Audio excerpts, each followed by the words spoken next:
estamos enfocados en la mayordomía, porque creemos que un verdadero discípulo de Jesús tiene que ser un buen administrador, alguien que trabaja de acuerdo a la palabra.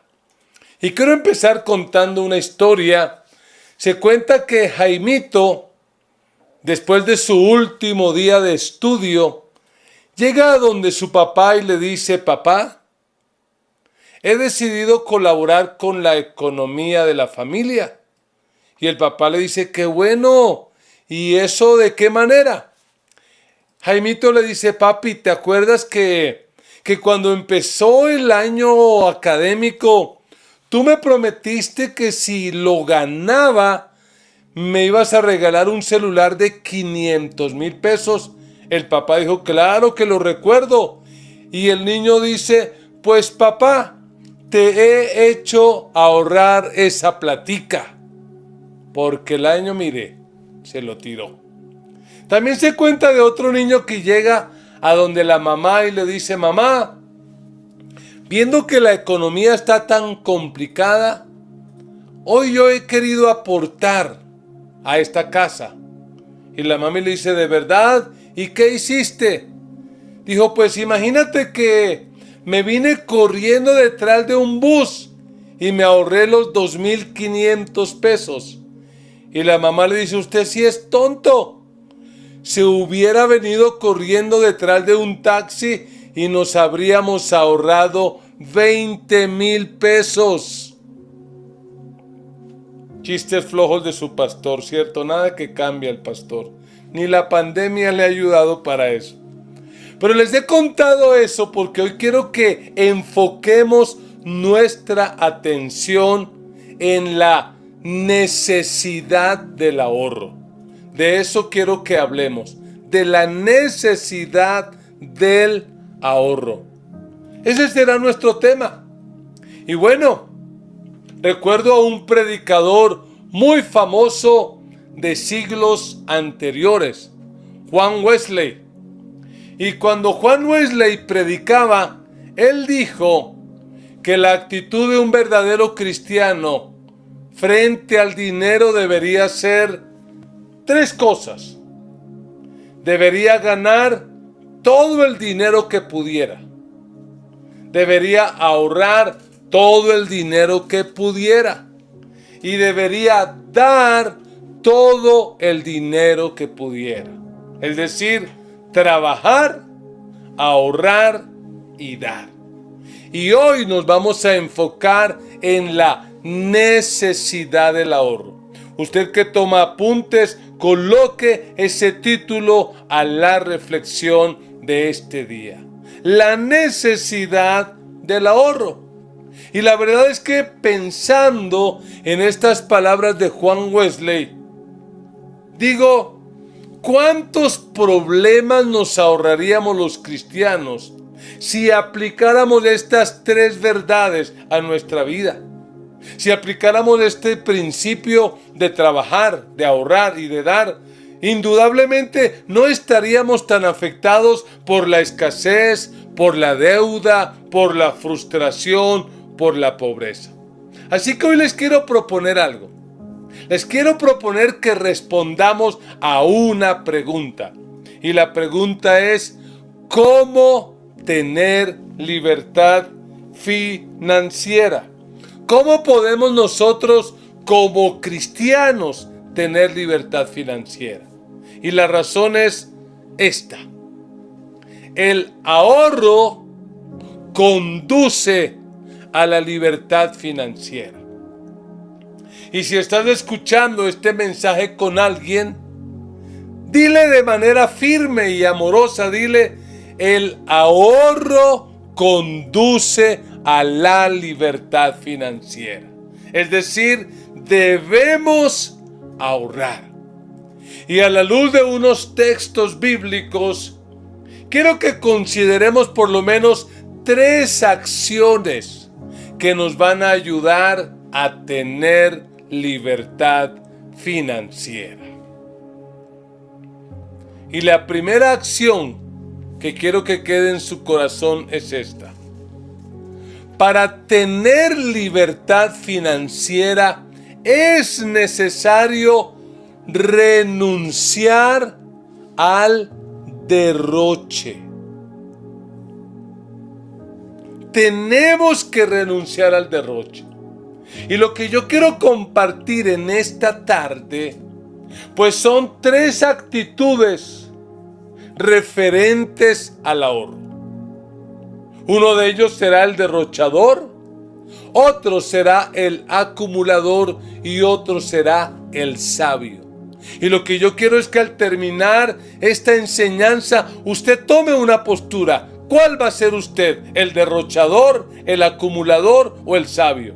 Por eso, en primer lugar, si queremos tener libertad financiera, tenemos que renunciar al derroche. ¿Y qué es derrochar?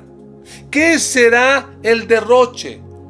Derroche sencillamente es ahorrar menos de lo necesario.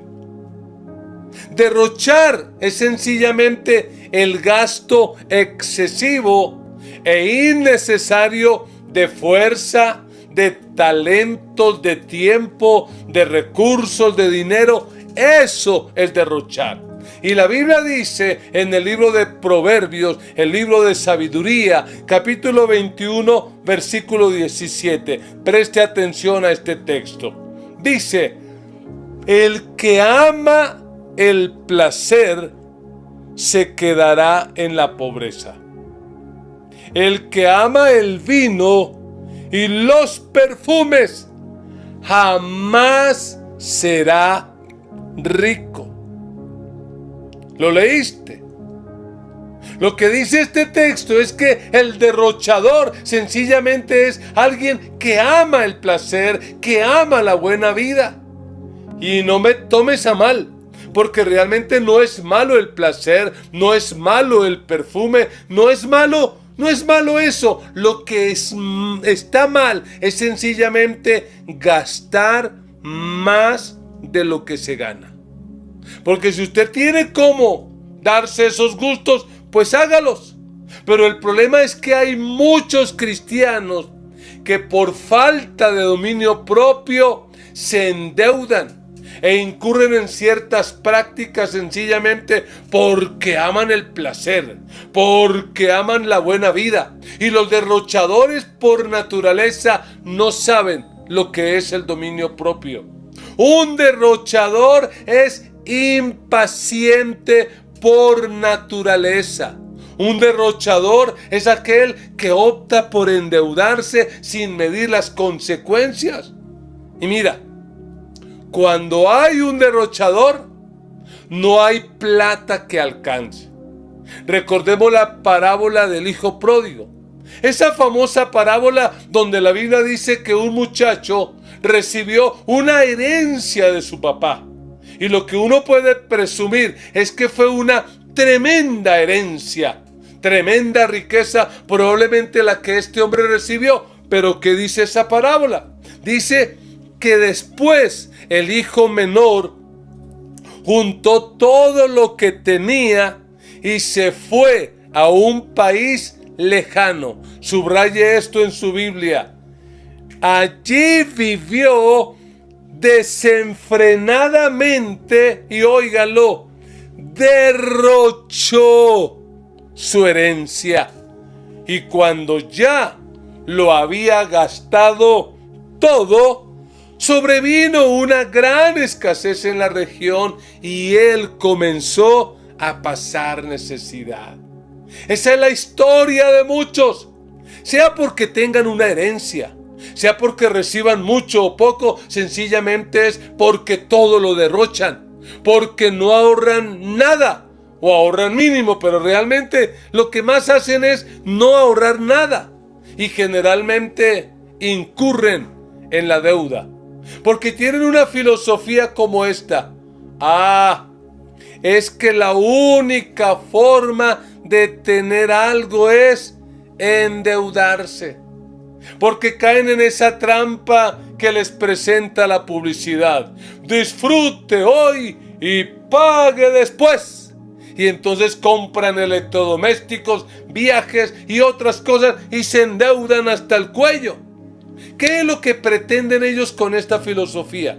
Sencillamente hacerle creer a la gente de que pueden gastar más de lo que tienen. Pero la única forma es endeudarse. Gente que quiere aparentar, gente que quiere quedar bien con los demás. Por eso, mi primer recomendación para tener libertad financiera es, por favor, renuncia al derroche. Renuncia a estar comprando a crédito. Renuncia, si no tienes la capacidad, a comer tanto fuera de la casa, a comer domicilios. Renuncia a estar viviendo de marcas. No, es que necesito la camisa de marca, el tenis de marca y esto de marca. Renuncia a vivir aparentando. Renuncia a estar comprando mercado a diario en lugar de comprar mensual o por lo menos quincenal. Pero hay un segundo consejo, una segunda acción. Y es que si queremos tener libertad financiera, es necesario replantear el acumular. Porque así como está mal el derrochador, es decir, el que ahorra menos de lo necesario, está mal el acumulador, que es el que ahorra más de lo necesario. Aquel que solo piensa en acumular, porque probablemente cree que nunca se va a morir y que el tener plata acumulada va a ser la garantía de la vida.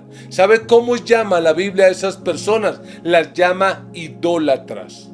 El apóstol Pablo en la carta a los Colosenses capítulo 3 dice lo siguiente, y me llama la atención que Pablo coloca allí el pecado de la acumulación al mismo nivel de otros pecados muy serios. Dice, por tanto, hagan morir todo lo que es propio de la naturaleza terrenal: inmoralidad sexual, impureza, bajas pasiones, malos deseos y avaricia, oiga, la cual es idolatría. Porque el acumulador sencillamente ha decidido amar al dinero y no a Dios. El acumulador se ha engañado a sí mismo, creyendo que el sentido de la vida está en tener plata, como si nunca fuera a morir, como si para siempre fuera a vivir en esta tierra. Como dice Pablo en otro texto, son personas que aman el dinero. Recordemos ese texto, dice, los que quieren enriquecerse caen en la tentación y se vuelven esclavos de sus muchos deseos. Estos afanes insensatos y dañinos hunden a la gente en la ruina y en la destrucción. Oye, ¿por qué? Porque el amor al dinero es la raíz de toda clase de males. Por codiciarlo, algunos se han desviado de la fe y se han causado de muchísimos sinsabores. Ojo, porque este texto no dice que el dinero sea malo. No dice que sea malo ser rico. Lo que dice que está mal es amar el dinero. ¿Y sabe cómo llama la Biblia a esas personas? Las llama necias. Jesús en una de sus parábolas le enseñó a sus discípulos, es decir, a nosotros que somos sus discípulos, y él dijo, tengan cuidado, advirtió a la gente, absténganse de toda clase de avaricia. ¿Por qué? Porque la vida de una persona no depende de la abundancia de sus bienes. Jesús le dice a la gente, tengan cuidado de la avaricia, de estar acumulando, porque la vida no depende de la abundancia de los bienes que uno posee. Y el Señor les contó una historia. La historia de un hombre que ya era de por sí rico. Un hombre que tenía mucho dinero.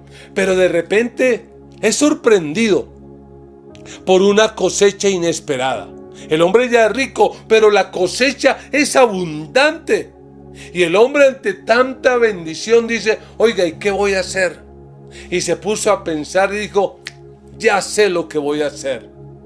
Voy a derribar mis graneros. Los voy a tumbar y voy a construir otros graneros para amontonar mis granos, mi cosecha. Y voy a decirle a mi alma: alma, tienes muchos bienes guardados para muchos años. Come, bebe, regocíjate. El hombre está haciendo planes. Pero mira lo que dice el versículo 20. Pero Dios le dijo, no le dijo sabio, no le dijo visionario, le dijo necio: esta misma noche te van a reclamar la vida. ¿Y quién se quedará con lo que has acumulado? Así le sucede al que acumula riquezas para sí mismo en vez de ser rico delante de Dios. Ahí está el problema. El problema no es el dinero. El problema no es ser rico. El problema es acumular. El problema es sencillamente ignorar a aquellos que están pasando por necesidad. Este hombre no tenía que derribar sus graneros para hacer unos más grandes y guardar sus frutos. No. Lo que él tenía que hacer era guardar su abundancia en las casas de los más necesitados. Y yo quiero animarte a que cuando el Señor te bendiga y te prospere de una manera exagerada, en lugar de acumular, en lugar de ahorrar más de lo necesario, pienses en bendecir a otro, en guardar la abundancia de tu comida en las neveras de otro, la abundancia de tu ropa en los armarios de otros. Hay otros que están en escasez, que necesitan de tu abundancia. Por eso tenemos que replantear el acumular. Pero una tercera acción que nos va a ayudar a tener libertad financiera es responder como sabios. No es ser derrochador aquel que ahorra menos de lo necesario. No es ser acumulador aquel que ahorra más de lo necesario, sino es ser sabio, el que ahorra lo necesario. A esas personas la Biblia las llama sabios. Proverbios 21:20 dice el sabio: en la casa del sabio abundan las riquezas y el perfume, pero el necio todo lo despilfarra. ¿Lo leíste? ¿Te das cuenta? No hay nada de malo en las riquezas. No hay nada de malo en el perfume. No hay nada de malo en eso. No, para nada. Al contrario, dice que en la casa del sabio eso va a abundar. Y en la Biblia yo encuentro un modelo que ilustra perfectamente lo que es ser sabio. Y es precisamente José, el hijo de Jacob. José fue alguien a quien no le tocó una vida fácil. No fue que nació en una cuna de oro y en un estrato especial, no. José fue parte de una familia campesina, de una familia pobre, y que además de eso llena de hijos. Y que los hermanos de José le cargaban bronca, lo odiaban tanto que un día lo vendieron. José fue vendido como esclavo. Lo desterraron, lo llevaron miles de kilómetros lejos de su tierra. Allí fue esclavizado, tuvo que trabajar duro. Y por allá a los 10 años de estar en esa tierra extraña, fue metido preso en la cárcel por un delito que él no cometió. Sin embargo, él fue un hombre sabio. ¿Y cómo se demuestra su sabiduría? Porque hizo por lo menos 3 cosas. José fue sabio porque supo enfrentar la vida con fe. José bien pudo haberse amargado por la situación que le ha ocurrido, por las cosas tan terribles que ha tenido que vivir. Pero la Biblia no dice eso. La Biblia dice que ahí, en la casa de Potifar, su amo, dice que Dios lo bendijo. Miren lo que dice el texto. Potifar se dio cuenta de que el Señor estaba con José y lo hacía prosperar en todo. Aun cuando está en la cárcel, allí el jefe de la guardia de la cárcel también lo notó. Dice, como el Señor estaba con José y hacía prosperar todo lo que él hacía, el guardia de la cárcel no se preocupaba de nada de lo que dejaba en sus manos. José no se amargó. José fue un hombre sabio. Y es que el principio de la sabiduría es el temor a Dios. Y el temor a Dios se manifiesta en vivir para agradarlo a Él. Allí José enfrentó la vida y la enfrentó con fe. Probablemente esta pandemia nos ha golpeado muy duro a todos, pero tenemos que enfrentar la vida con fe. No sabemos lo que va a venir en el futuro cercano, pero tenemos que enfrentar la vida con fe. Pero algo más que hizo José como un hombre sabio fue que empleó sus capacidades. José logró progresar a pesar de sus circunstancias porque empleó al máximo las capacidades que él tenía. Y él no era tan preparado, recuerden, viene de una familia campesina, ahora es un esclavo, pero él tenía 2 capacidades. Una de ellas era la capacidad de soñar y de interpretar los sueños. Y la otra capacidad era la capacidad de administrar.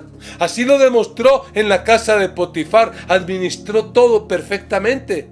Y en la cárcel de igual manera administraba todo. Y cuando estaba en la cárcel, por un delito que él no cometió, pues llevaron a otros 2. El copero del faraón y el panadero del faraón. Y después de estar un tiempito ahí en la cárcel, estos hombres tuvieron sueños. Cada uno tuvo un sueño, pero no entendían qué significaba. Y fueron a buscar a José. José pudo amargarse y haberle dicho, ¿saben qué? A mí no me hablen de sueños. Por culpa de los sueños es que estoy aquí. Por ponerme de soñador es que estoy aquí. No me hablen de eso. Yo ya enterré esos dones. No. Lo que hace José es interpretarlos. Y le dice al copero, mira, el faraón va a revisar tu caso. Y después de 3 días te va a devolver al cargo que ocupabas. Cuando el panadero escuchó eso, dijo, oiga, mire, yo también soñé. Y José le dijo, bueno, en el caso tuyo, el faraón va a revisar tu caso y en 3 días te van a quitar la cabeza. Dicho y hecho. Tal como José lo interpretó, así se cumplió. A los 3 días, el copero volvió a su cargo. Pero ¿sabe cuál fue el problema? Que el copero se olvidó de José. Y pues el panadero no tenía cabeza para recordar a José. Lo único cierto es que a José lo olvidó Potifar, lo olvidaron sus hermanos, lo olvidó el copero, probablemente lo olvidó todo el mundo, menos Dios, porque Dios nunca se olvida de sus hijos. Y déjame decirte, Dios no se ha olvidado de ti, y el plan que Él tiene con tu vida, Él lo va a cumplir.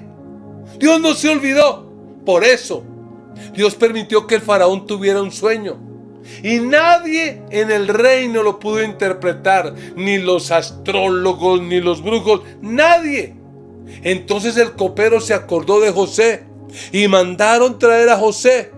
Y José ahí, en medio de esa circunstancia, hizo otra cosa que un hombre sabio debe hacer: exaltar a Dios.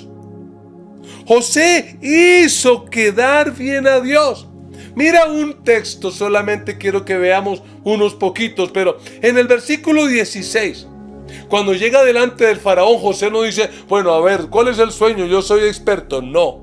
José dice, no soy yo quien pueda hacerlo, respondió José, sino que Dios es quien le dará al faraón una respuesta favorable. No soy yo, dice José, es un don, es un talento que Dios me ha dado. Y luego cuando José le interpreta los sueños, le dice, mire, lo que pasa, faraón, es que Dios te ha revelado lo que va a pasar. Dios está exaltándolo siempre. Dios te ha mostrado que viene para esta tierra 7 años de abundancia. Y luego vendrán 7 años de escasez.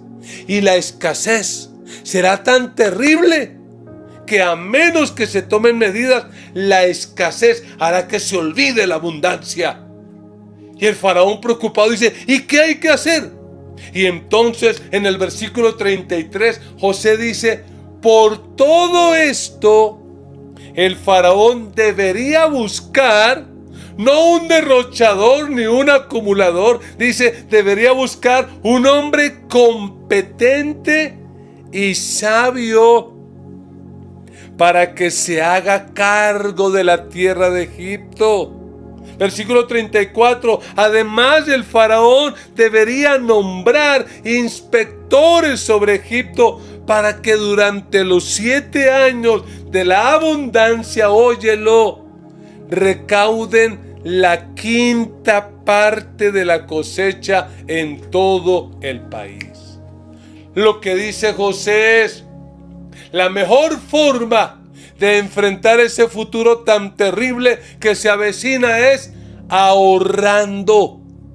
Hay que ahorrar una 5ª parte, es decir, el 20%. Hay que ahorrar, hay que buscar un hombre sabio que lo haga. Y usted ya conoce el resto de la historia. El faraón dice, ¿y dónde encontraremos a otro hombre tan sabio como tú? Y así es como José deja de ser esclavo, deja de ser preso y se convierte en el gobernador de la tierra de Egipto. Y a través de esa sabiduría de José, a través del ahorro, Dios permitió que los tiempos de escasez se enfrentaran mejor.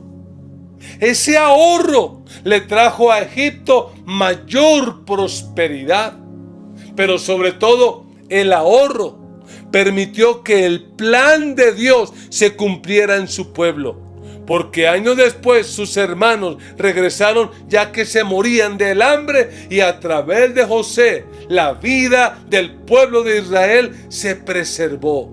Hermanos, es necesario ahorrar. Tenemos que aprender a ahorrar. La clave no es derrochar, tampoco es acumular, es ser sabios y ahorrar. Si usted quiere ver un mejor futuro, ahorre. Gaste menos de lo que gana. Deje de darse la buena vida que todavía no puede. Si ya puede, pues hágalo, no sea tacaño. Pero si no puede, no lo haga. Ahorre. No sea un derrochador.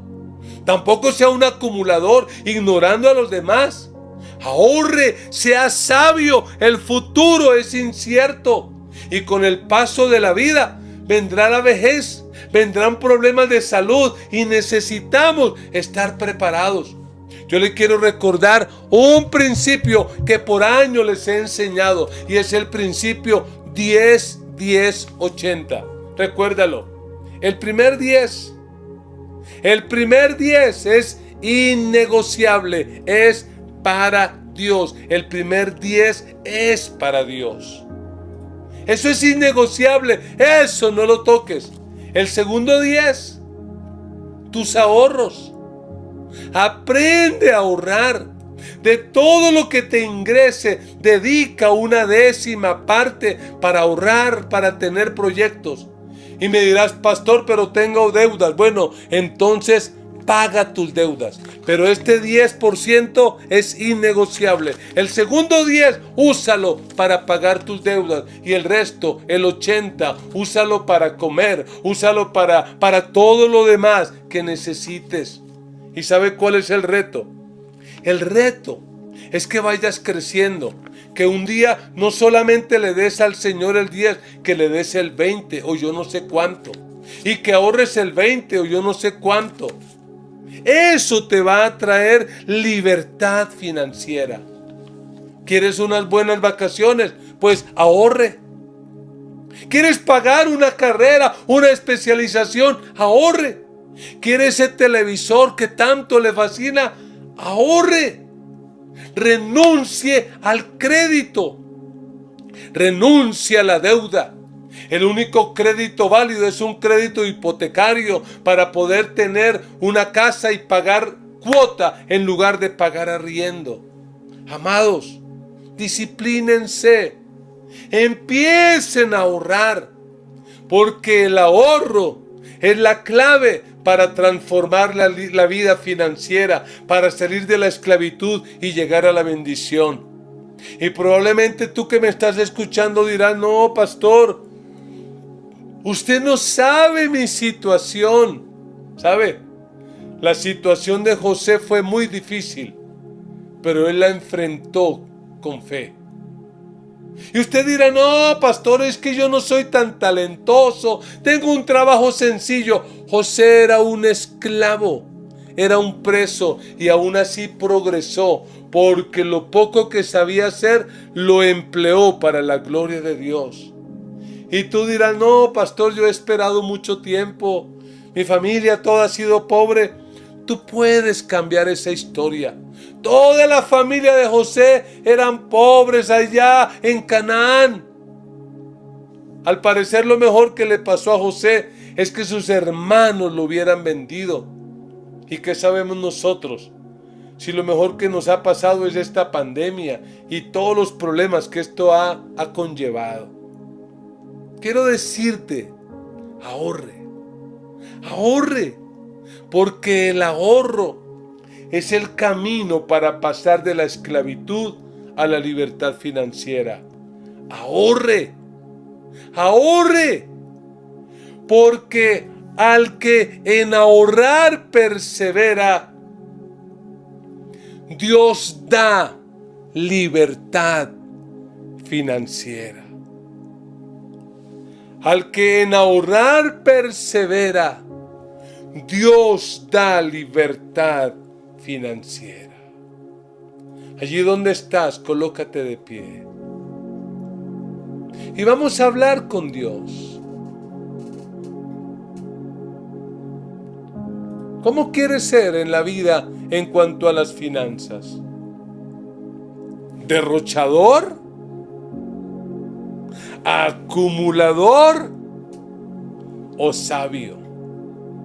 Depende de ti. Yo no sé cuál sea tu situación financiera, pero allí donde estás, levanta tus manos y habla con Dios. Padre, en el nombre de Jesús,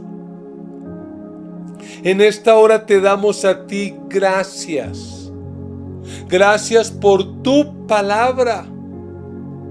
Gracias, Señor, por hablarnos como lo haces, por advertirnos acerca de los peligros de ser derrochadores o de ser acumuladores. Señor, en esta tarde te pedimos perdón, porque reconocemos que nuestra actitud hacia el dinero no ha sido la más correcta. Perdónanos, cámbianos, ayúdanos a ser sabios, a ser personas que trabajan para ganar todo lo que pueden, que ahorran todo lo que pueden y que dan todo lo que pueden. Señor, en esta hora, dile, ven a mi vida, ven a mi economía. Por favor, ayúdame. Ten misericordia. Sana mi vida financiera. Rompe la esclavitud. Rompe la esclavitud. Por favor, sana mis finanzas. Permíteme ser libre de deudas. Permíteme administrar de manera sabia lo que tú me das. Padre, yo te pido que bendigas cada familia de esta iglesia. Que les dé la sabiduría para aplicar esta palabra, para llevarla a la práctica, para ser personas realmente libres financieramente. Señor, como lo has prometido en tu palabra, abre los cielos, derrama bendición hasta que sobreabunde. Bendice tu pueblo que es fiel, que es generoso, que es fiel con su diezmo, con su ofrenda. Prospéralo, Señor. Aleja de sus hogares la ruina, la miseria, la escasez, la pobreza, y trae provisión, Señor. Impúlsanos a dar, a compartir con el necesitado. Muévenos a ahorrar, a hacer previsión para el futuro. Bendice la obra de nuestras manos. Te lo pedimos en el nombre de Jesús. Amén y amén. No quiero terminar sin dar la oportunidad a aquellos amigos que de repente están escuchando esta palabra por primera vez, bien sea a través de este canal o a través de un audio, que están escuchando la palabra. Quiero decirte algo, mira, no importa tu situación, tu vida financiera o en el área que sea, ¿sabes? Cristo te ama tanto que vino a esta tierra y pagó todo el precio de nuestra deuda. Una deuda que era eterna, una deuda que era impagable. Cristo la pagó con su muerte en la cruz para darnos vida y vida en abundancia. Pagó no solo para que tengamos libertad financiera, sino para que tengamos vida eterna. Si quieres hoy rendirle tu vida al Señor, repite conmigo esta oración de todo corazón. Señor Jesús, te doy muchas gracias por haber venido a esta tierra a morir por mis pecados. Yo me arrepiento y te pido perdón. Lávame con tu sangre. Límpiame de mi pecado. Escribe mi nombre en el libro de la vida y no lo borres. Señor, libérame en todas las áreas para poder vivir la vida que tú quieres que yo viva. Te lo pido en esta hora, en el nombre de Jesús. Amén y amén. Si tú hiciste esta oración, de verdad te felicito de todo corazón. Has tomado la mejor decisión de tu vida. Queremos ayudarte en tu caminar con Dios. Por favor, comunícate con nosotros al número que aparece en pantalla. Queremos ayudarte, queremos enviarte un curso bíblico que se llama Los Grandes Interrogantes de la Vida, para que conozcas mejor al Señor. Por favor, permítenos conocerte. Estamos para servirte. Somos la Gran Comisión de Colombia. Sigue conectado con nosotros. Y no olvides compartir nuestras transmisiones en vivo.